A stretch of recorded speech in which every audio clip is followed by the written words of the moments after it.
Welcome to Nightmares on Print Street. Scary scenarios you'd like to avoid. We will be starting shortly.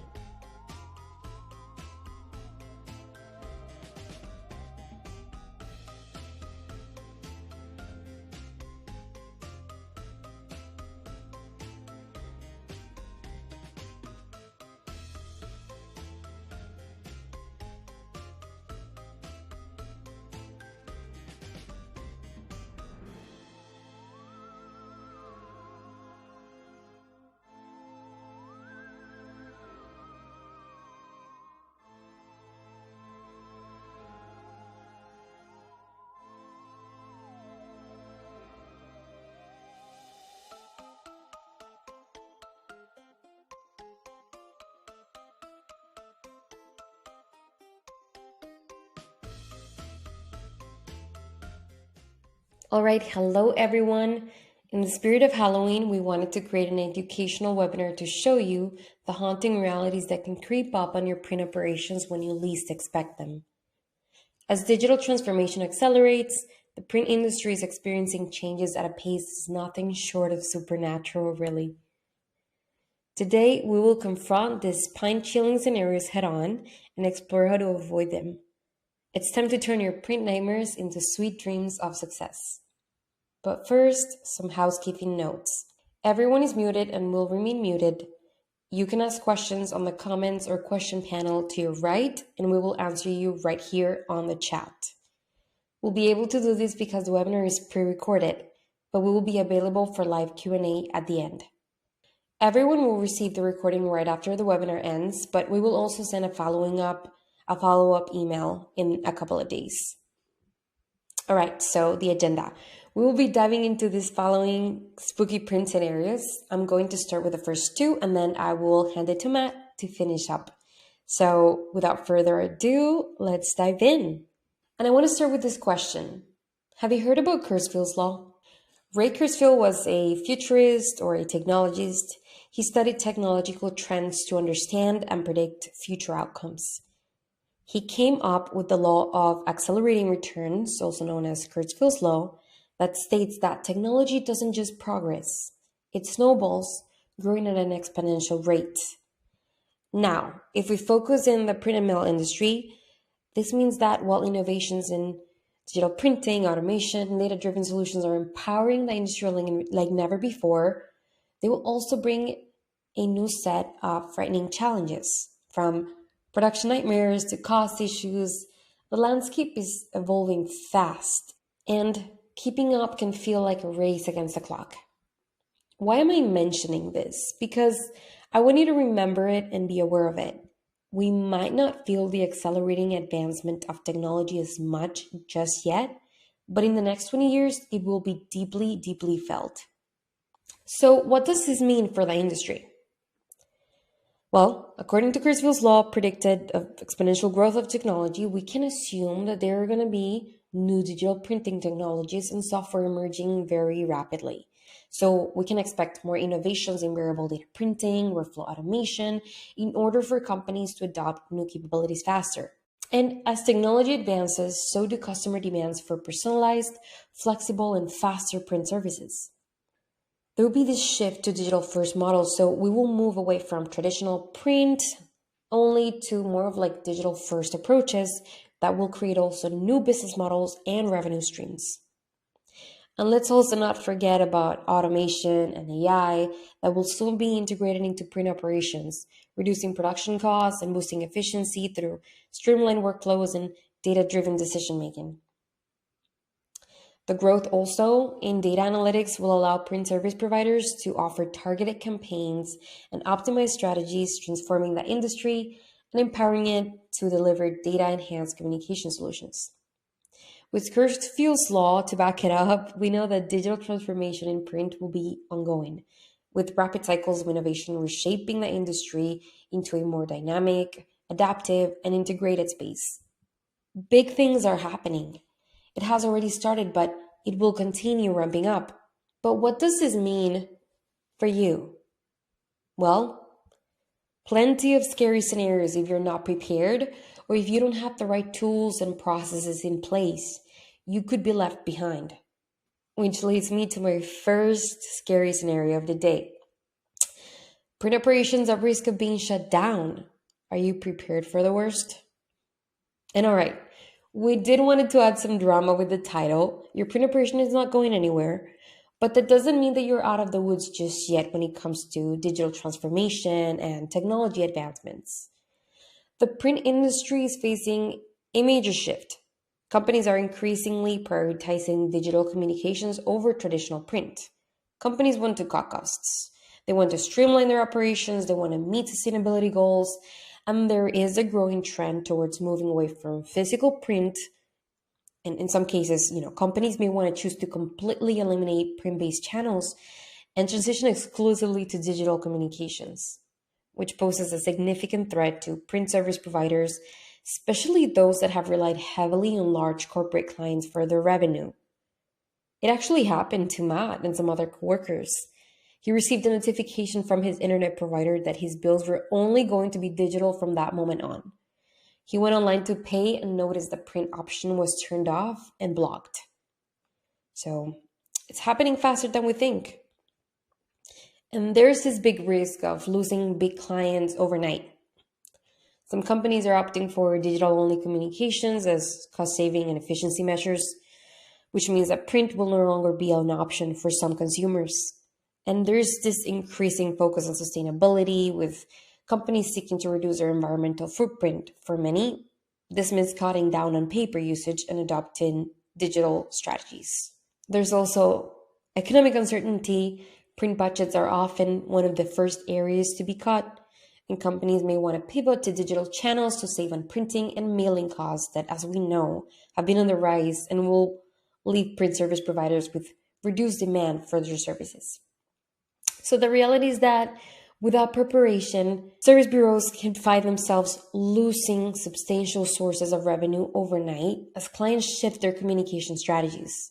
The only way to stay resilient is to be proactive and diversify. So how can you do this? How can you prepare and adapt in this spooky scenario? Well, like I mentioned, diversification is key to survival. You can position your company as a multi-channel communication expert, provide services that include both print and digital touchpoints, such as email marketing, SMS messaging, and online content. You can partner with your clients and convert their traditional print documents into digital formats and provide services such as electronic billing, archiving, and secure online access, and help them as well leverage data to offer personalized digital content, providing options for targeting messages through digital channels as part of an integrated omni-channel strategy. We need to emphasize hybrid solutions as well. Clients don't have to choose between print and digital. They can benefit from a hybrid approach that integrates both. So you can offer trigger-based communications combining print and digital, depending on the customer preference. So for example, you can send an email as a primary communication and a follow-up printed letter for more important updates. You can enhance print materials by incorporating QR codes and AR features, directing customers into interactive online content, videos, or special promotions. You can leverage print's tangibility and highlight its value, its physical touch value, by creating a lasting impression that purely digital communications can replicate. And use print for really high impact moments. Encourage your clients to reserve print for critical, high value communications where personal touch and attention to detail are essential. Of course, invest in new technologies. Use automation software to streamline print production, reduce costs, and improve efficiency. And invest in specialized printing techniques. Certain industries such as healthcare, finance, legal still require print communications for compliance reasons. And that's a sweet spot for transactional printers. You guys are safer. But you can also have some sort of consultative approach. Be a strategic partner, not just a vendor. Help your clients evaluate their current communication strategies and find the right balance between print and digital. Provide insights into cost-saving opportunities, compliance requirements, emerging trends. and tailor your solutions to your clients' needs. So develop custom service packages that align with your client's specific business goals, whether that means transitioning more towards digital or integrating sophisticated multi-channel strategies. At the end, you need to diversify or risk being left behind. The landscape is changing quite rapidly, and print service providers need to evolve to stay relevant. Diversifying offerings to include digital services and embracing multi channel approaches is not just an option anymore, it's essential for future growth. By being proactive and embracing change, service bureaus can protect the revenue streams and continue to thrive even if print were to be shut down overnight. Now let's move on to the second spooky scenario of the day. So, miscommunication monster. Printing and mailing the right customer communication doesn't always equal to a good customer experience. So, yeah, sending the right message doesn't mean that it's going to be received well. So, even if a company is diligent about communicating with its audience, it can still fail to provide value, or worse, it can create frustration by sending mixed or redundant messages. This is a significant concern in industries like healthcare, where sensitive and timely communication is crucial, but poor data management and inefficient processes can lead to negative patient experience or customer experience as a whole. So the first problem is sending the right message, but executing it poorly. So this can be due to various things going on. So one of them could be fragmented data systems. So when different departments operate in silos, data is often scattered across multiple databases.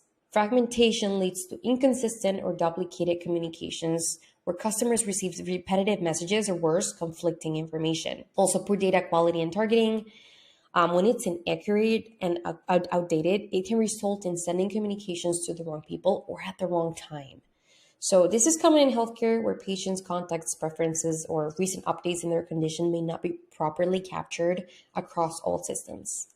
There's also, of course, inefficient internal processes due to outdated workflows or misaligned procedures between departments that can cause delays, mismatches in communication timing, or an overflow of messages, overwhelming recipients with information that may not be coordinated or even relevant.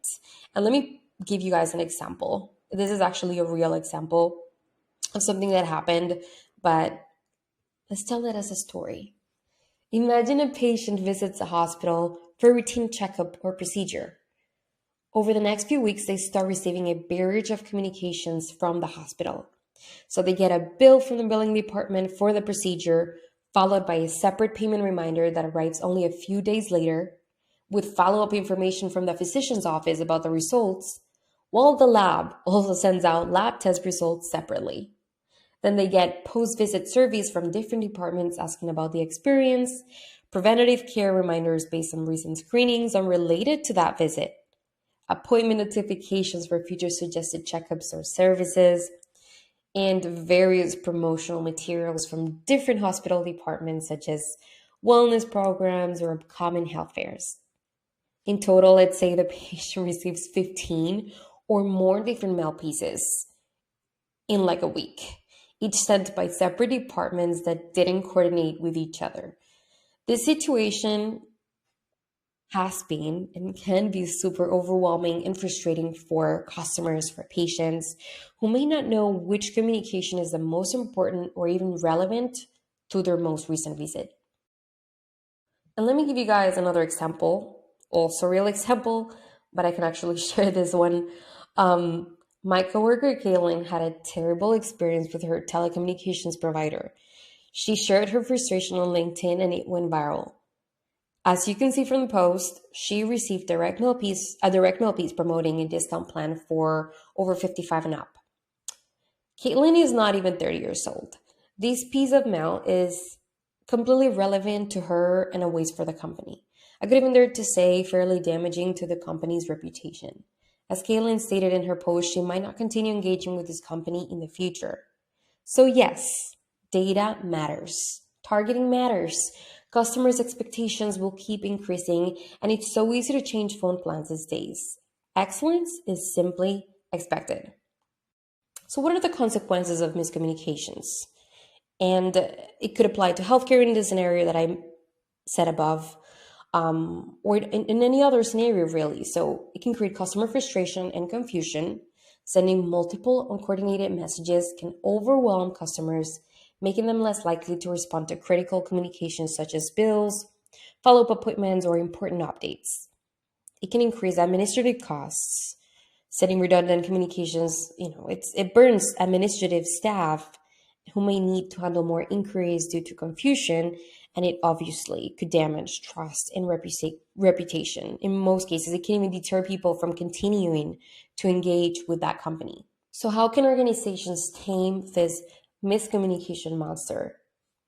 Well, to improve this customer experience in complex industries, companies can address the root issues by centralizing data and unifying communication channels. So, what about implementing a CRM system that allows departments to access and update the same customer data? It'll help ensure that communication is consistent and accurate across all channels. And what about creating a unified record for each customer or patient, combining data from multiple sources into one profile? This will allow for a more holistic understanding of each individual and will ensure that any communication sent is relevant and based on the most up-to-date information. Coordinating across departmentally is to be expected. So what about having a calendar that can track when and how each department communicates with each customer, ensuring that messages are spaced out and that key information is not lost in a flood of other mailings? And creating standard operating procedures that dictate how communication should be handled across departments, especially after significant events like a hospital visit, for example. I cannot stress how important it is to clean and regularly update your data enough. It's a must. You can use this by, you can clean up data, want to remove duplicates and outdated information to really ensure that messages reach the right recipients with accurate details. And obviously, your customers will have to train their staff on the importance of accurate data entry and maintaining updated records. Also, offer patients and customers communication preferences. And I know this might sound silly and this might sound like, people are already doing that. But what if your customers don't know or they don't know where to do it? So it's good to remind them. And respect opt-out requests and fine-tune frequency protocols. If somebody opt out of communications, make sure that is promptly respected and that communications are limited to what is most relevant really for the recipient. Use data analytics to enhance targeting. You can use predictive analytics for this and do some A/B testing to test different approaches and find out what works best for your audience. Well, we can just say that by addressing these underlying issues with data management and departmental silos, outdated processes, companies can really improve their communication strategies significantly. In healthcare, for example, where clear and coordinated communication is crucial, taking these steps can transform the customer experience from chaotic and frustrating to seamless and supportive. So now it's time for Matt's spooky scenarios. So Matt, I'm going to hand it to you. Thank you, Andrea. That was a great presentation you gave there. So what we're going to do now, guys, is talk a little bit about some specific scary situations dealing with storage and reporting. Andrea talked a little bit about data, and data grows quite a bit when you get into digital. So if you're not used to doing that, if you're a commercial printer or maybe don't deal a lot with emails and text messages and storing documents for online delivery and things like that, then if you intend to go that way, you should be prepared that data will grow. So you have all kinds of different data, right? And if you're running production, then you're probably already collecting information about capacity and throughput and shift information and all that kind of production data. If you're a marketer, you're managing campaign data. So there's a lot of stuff here you probably recognize that you're already dealing with. But if you're getting into personalization for the first time or you're getting into digital for the first time, then the green box and the sort of pinkish box over here in the lower right where there's communication data will be new for you. And that data will grow over time. And one of the first steps a lot of people make when they get in digital is to send emails. It sounds pretty easy. Send email blasts and drive people to websites, or maybe you mail a postcard and it drives people to to go to the website, and you got sort of this integrated campaign that goes on. And emails are great. You send an email, but what happens is you can get usually about 9 different statuses that come back. So that data can grow very quickly if you're just talking about emails. So here's an example. You have maybe 2 million documents in a print file that would go out. And in this cycle, in this print job, then you might have, let's just say for the sake of argument and calculation here, half of those people have opted in for emails. And so you'll have 1 million emails go out. Of the 9 events that could come back, you probably would average about 3 of them per record. So you're getting these statuses, they're called events. So it could be that the email was delivered. It could be that it bounced. It could be that there was a link in the email and they clicked it. That signal comes back to you. So you're starting to collect this data that comes back from the statuses of what's going on with the email and its delivery. So you have more tables, more rows, more fields, more data you're storing in the database, and you get 10 to 20% more data just from email on that one job. And so every time you send a job, you're going to have this kind of growth in the data. You're storing this over time. So this is an incremental kind of thing. It builds on itself, and more data ends up in the database. So over the years, depending on how long you're storing this data, your database can get very, very large. Now, that can impact some different things. One of them is reporting. So if you have different data sources where you're getting the data to be used for some type of marketing campaign, or if it's a transaction document, what the the bill or whatever, you're getting this data from different core systems and so on, then those will have to produce that data. And there's queries that go on and produce the data for the production delivery, but also for reporting. And so if you have a separate reporting system versus having one that sits in the processing system itself, so here's an example of that, where you have the processing system in orange, that data that comes from those systems that I just talked about could be processed, data hygiene, postal processing, composition, other tasks that are going on to produce the communication, the printed piece or the email or whatever it is. And that same system is used for reporting on either the production reporting, the effectiveness of the campaign, the statuses of emails and email reports, whether on a dashboard or in these sort of document-driven reports. Then you can end up in a very scary situation.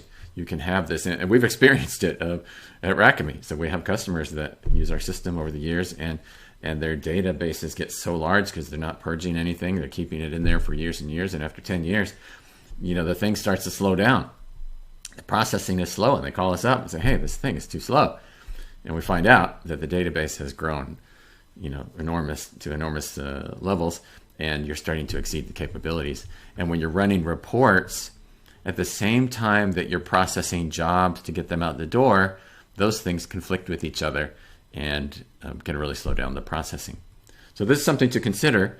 Either have a separate reporting system, and then you'll have sort of a distributed set of queries that goes across different systems to aggregate the data and do your reporting isolated from the production processing, or you have it in one system.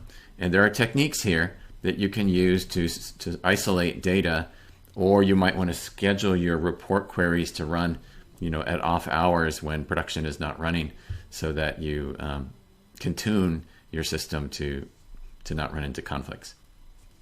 Okay, now some other things to think about. I love these little hands with claws.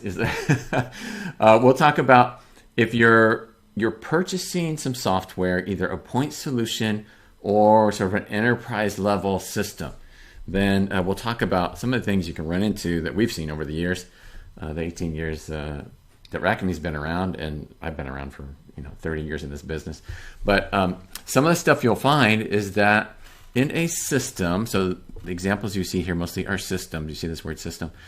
Then, first of all, you've made the choice or the decision, if you've done some analysis to say, we're either a growing company and we need some kind of a system that combines other functions into one.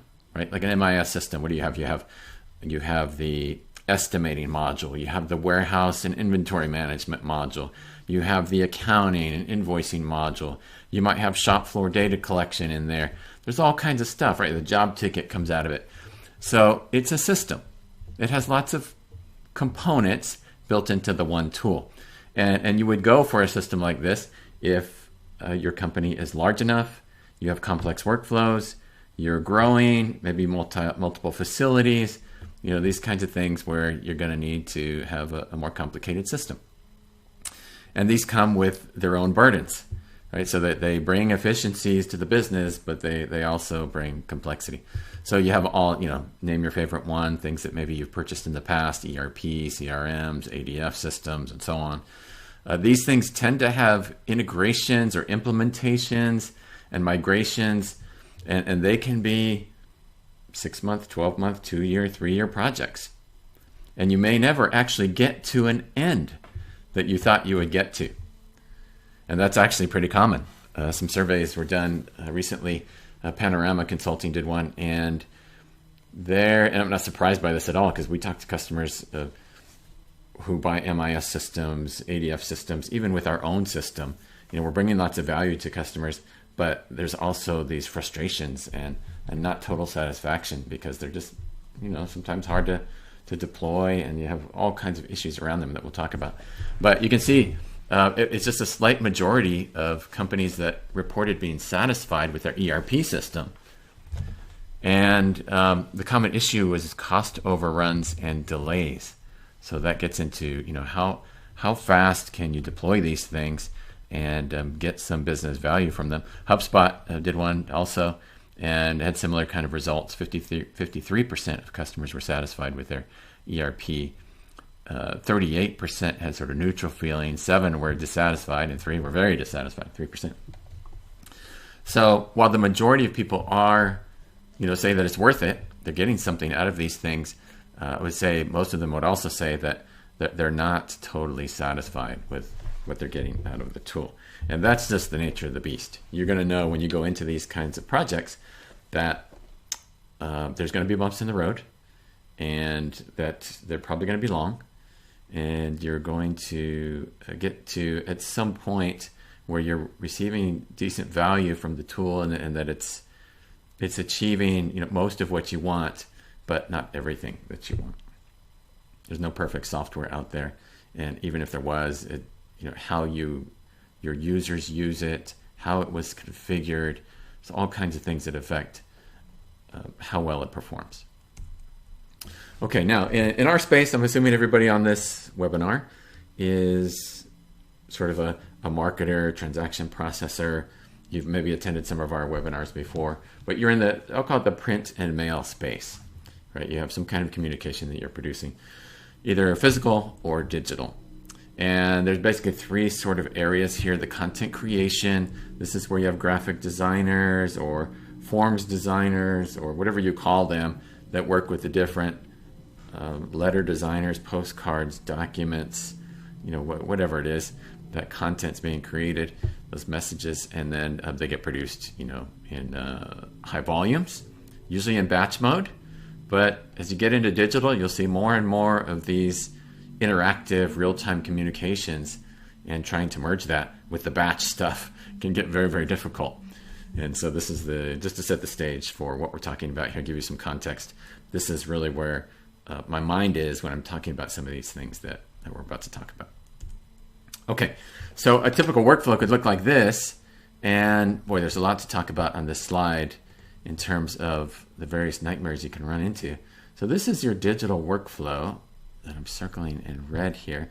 There's no physical piece that's produced within that workflow, but lots of important communications and activity happening there. And then the physical processing is here. So the printers, the inserters, the finishing equipment, cutters, binders, all that kind of stuff that goes on, sewing machines, and getting it out into the distribution network, whether it's the post office, FedEx, UPS, and so on. So in this space, you can buy tools that are easy to deploy, but still have some nightmares to them, sticking with the theme. Or you can get into some big platforms where it's even more complicated. So let me talk a little bit about the point solutions first. So let's say that you're going to buy something that is sort of, I don't know, at the document composition level, we'll call that a point solution. Here you have post-composition tools that would prepare multiple jobs for production. So sometimes you're merging jobs, or you're splitting a big job into smaller parts to get it done more efficiently.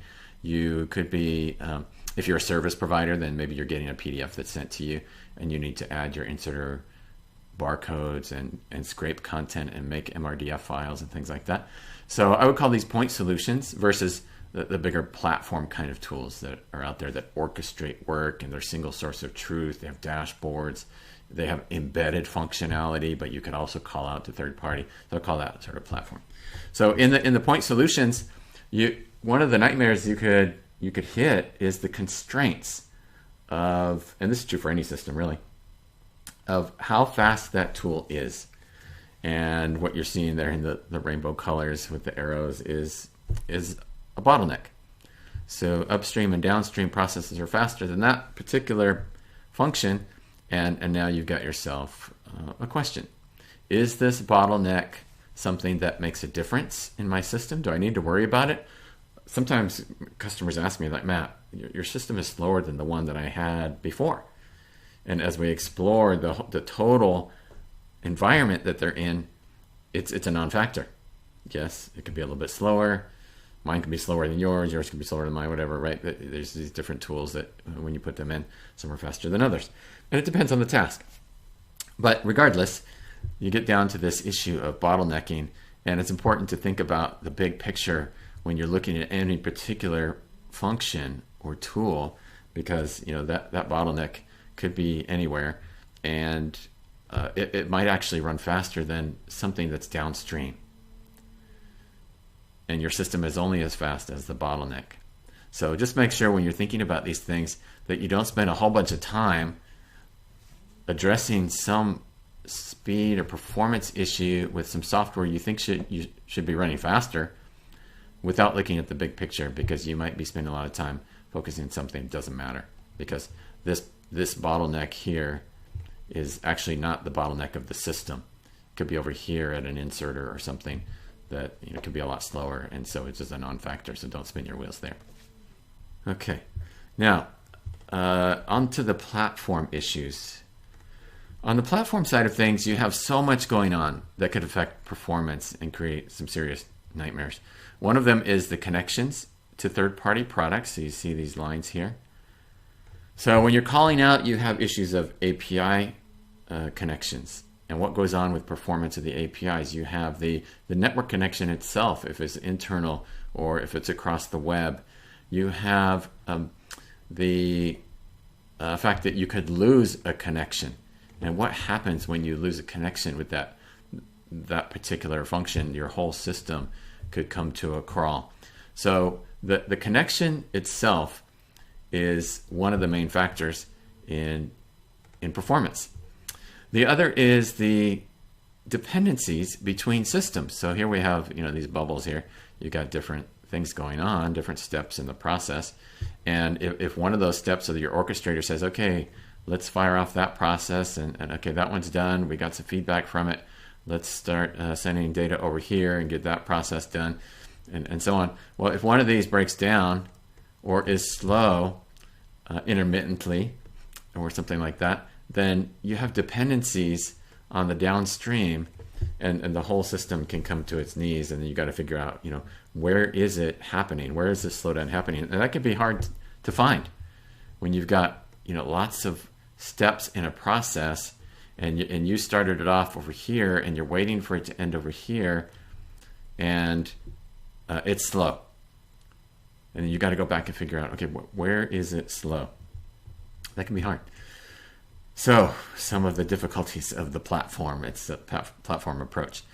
Another is complexities in lots of jobs running. How do you schedule those without overloading the system? So if you have 300, 400, 500, 1,000 jobs a day, or in a shift, or in a peak period, or whatever, then that could bring the system to its knees. So just the data pipeline, the complexity of the data coming in, the different types of data. I have customers that say, you know what, we used to have 30 or 40 different kinds of products that we offer to customers, different print products, and now we're going down to 5.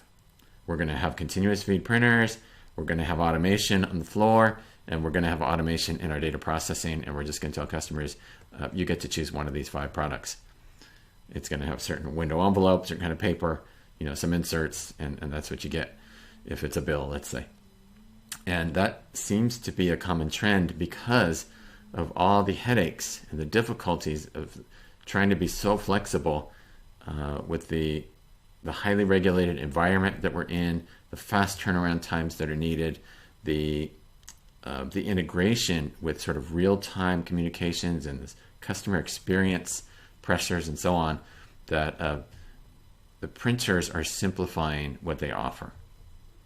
A lot of print, especially in the personalization area for transaction processing. Okay, what else can we talk about here that would be just a nightmare? The other is that you're trying to coordinate these preferences in communications. So everybody's talking about UX and customer experience and making sure the right message goes to the right person on the right channel at the right time. And this can be tough. Let's just take something like, let's say, a preference that somebody has set on a website. So they logged in to their banking system or some payment portal, or they were on the government website, the .gov, and they set some preference on how, they want to turn off paper. It's a green initiative or something, and they just, or they're going to go on vacation for a month and they want to turn off paper until they get back. Right? It's all these things that they do. How you orchestrate that and get it back into your normal process is tough, especially if you got batch mode and real-time communications going on. You've got to get those recorded preferences into some system. Now that's either going to be an upstream system from sort of the ADFs, let's say, if you're looking at this as sort of an ADF on screen. And then that system will feed some kind of data into the ADF for processing of the communications, the creation of those, and the distribution. So that could be flagged upstream. Or maybe you've got those stored somewhere in the processing engine, in your ADF, or in some other place that's not the upstream core processing system. Then you're really going to have some trickery here, right? It's an advanced sport on how to coordinate that so that you have suppression of the print. You're probably still going to compose all of the documents, get them into some digital format here into an archive, but also send them through so that they end up on a print. But you're going to suppress some portion of those.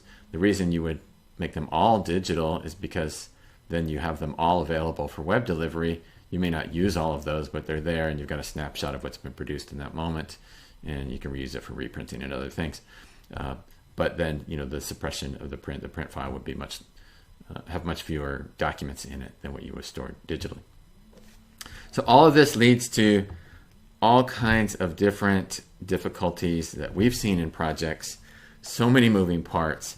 And so if you're looking for just a point solution, those things are great for what they do, and they're needed. If you're a smaller company, you might stick to those. They're cheaper, less complicated. You don't have to have sophisticated IT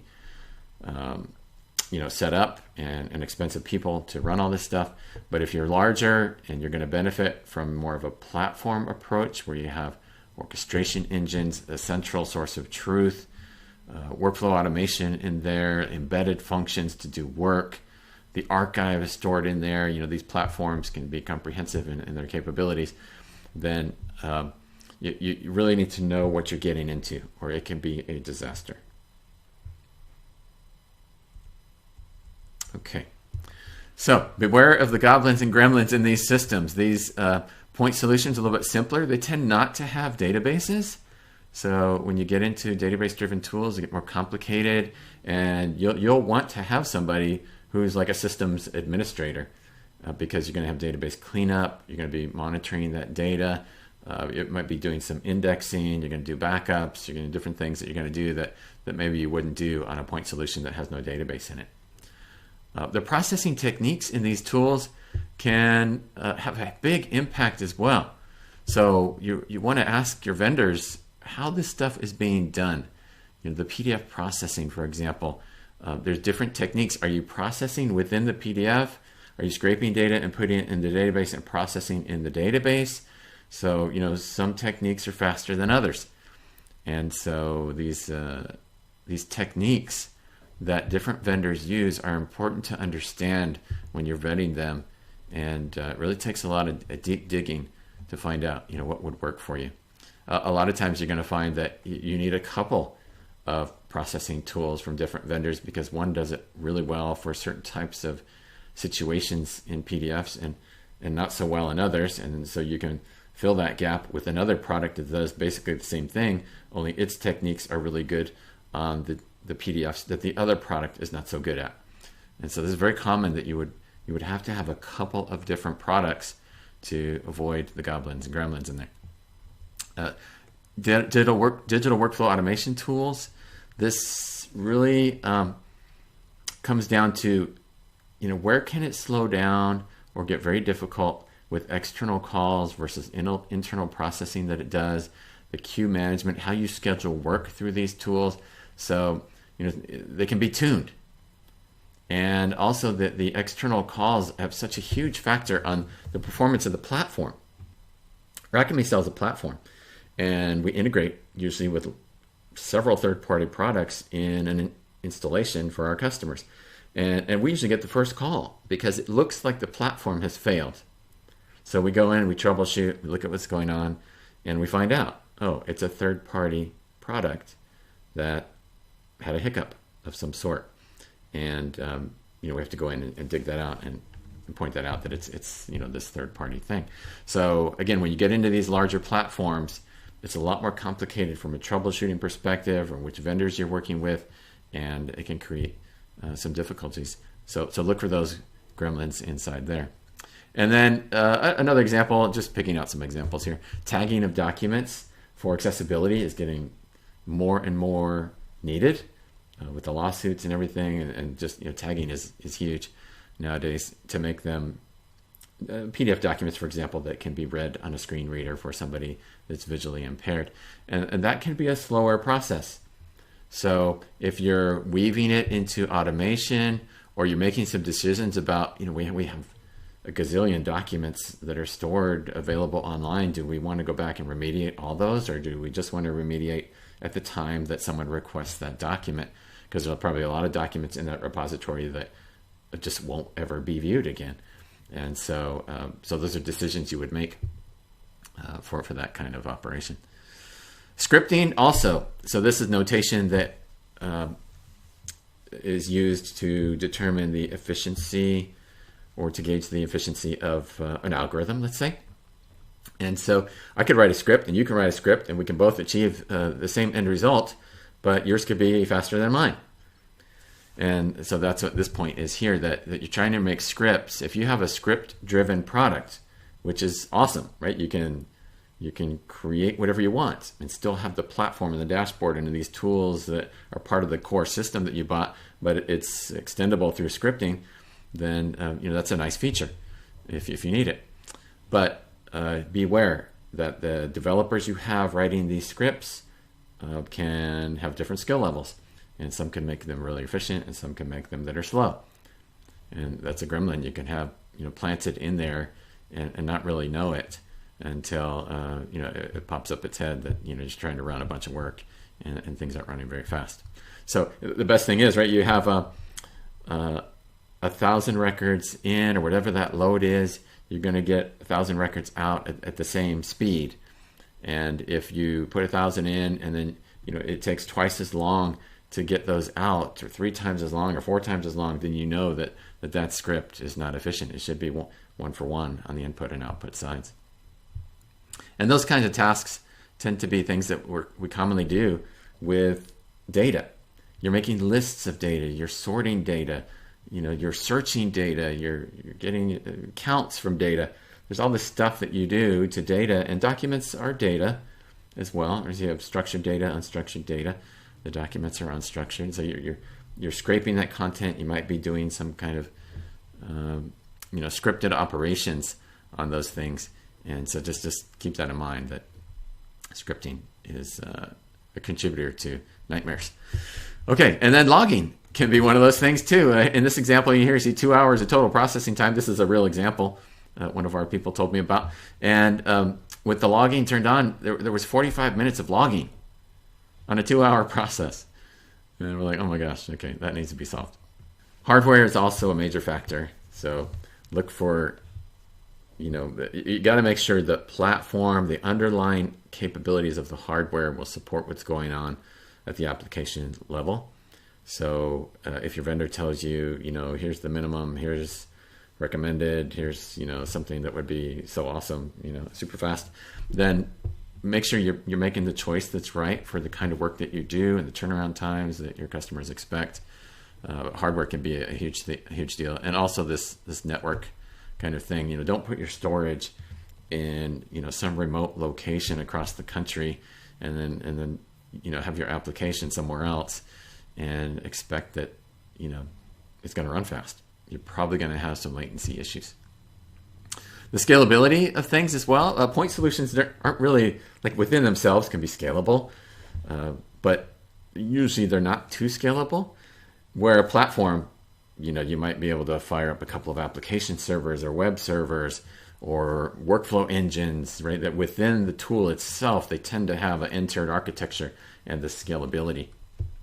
And maybe even run as cloud-native products, where it takes care of, scaling more servers automatically without anybody having to worry about it.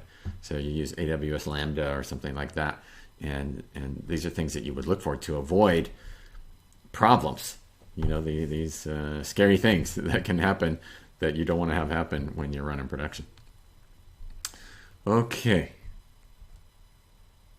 So to scare off these zombies and situations, this nightmarish stuff that we've probably all dealt with. If you've been in the industry for a while, you've gone through, either these complex system implementations or point solutions and have felt the pain. And so just a few suggestions here to make sure that you do your homework and know what you're getting into and understand the project itself.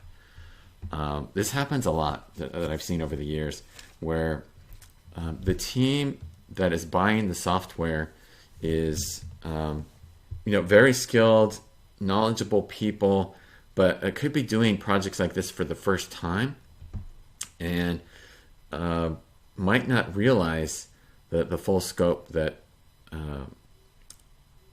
the project entails. And also there can be pressure from senior leadership, right? They're like, hey, we got to get this kind of project done by December, right? Before the end of the year, we want this thing done. And not knowing really what the project entails. And so that's the other thing I would say, is that you want to establish your deadlines together with your suppliers. Because if you just tell your supplier, like, this is a project we have to get done by such and such a date, the supplier wants your business, they're probably going to say yes. But then when you get into the project, they're just not going to be able to do it. So I think it's better if you're just both transparent, you work through the realities of the work to be done, and establish those deadlines together. It might not be the deadline that you want to hear, but it's better to know that up front before you start the project. I would say also that in these larger platform implementations, your supplier and you will be surprised. Almost no doubt. You're going to forget to tell them things, and vice versa, right? That there's just going to be things that either side in the sales process, it didn't come out because it's just too much to deal with in these larger projects that run 12 months or longer. There's so many things to be dealt with, and they won't all get documented. They won't come out in all the conversations up front in sales. And so even in the requirements gathering stages, there's going to be things that are missed, and you're going to run into surprises as you get down the road. So plan on that to scare off a few zombies, and do a proof of concept, and make sure you treat it like your job depends on it. Commit resources to it, make it real, and stress test not only the product but the team. Especially if it's something that's a larger project, you want to test that vendor can this vendor handle the bumps in the road? How do they react to changes? You might even, during the course of a POC, surprise the vendor with something that they weren't expecting, and see how they deal with that. So really treat it like, it's an opportunity to take a small bite before you spend hundreds of thousands of dollars and lots of resources and time and effort that you spend, a month or two up front, and really try to vet this out the best you can. So don't put it all on your vendor. It's something that your team really should take seriously and put a lot of thought and effort into, to make sure that proof of concept really vets out what is about to happen if you buy the software and implement it. Okay, well, that's a wrap on today.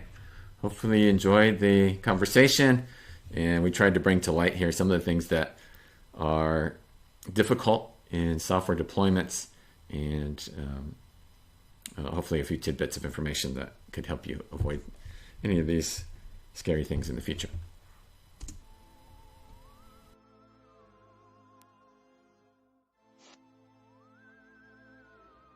All right, well, thank you everybody for joining. If you have any questions, you can put them in the chat. We're happy to answer any questions for you for the next couple of minutes here.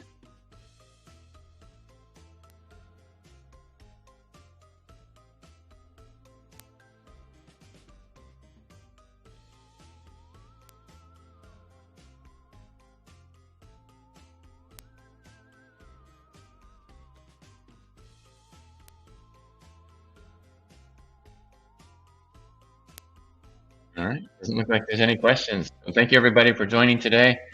If you'd like to learn more about Rackame, you can go to rackame.com or give us a call. Give your favorite rep at Rackame a call. We'd be happy to help you out. Enjoy the rest of your day.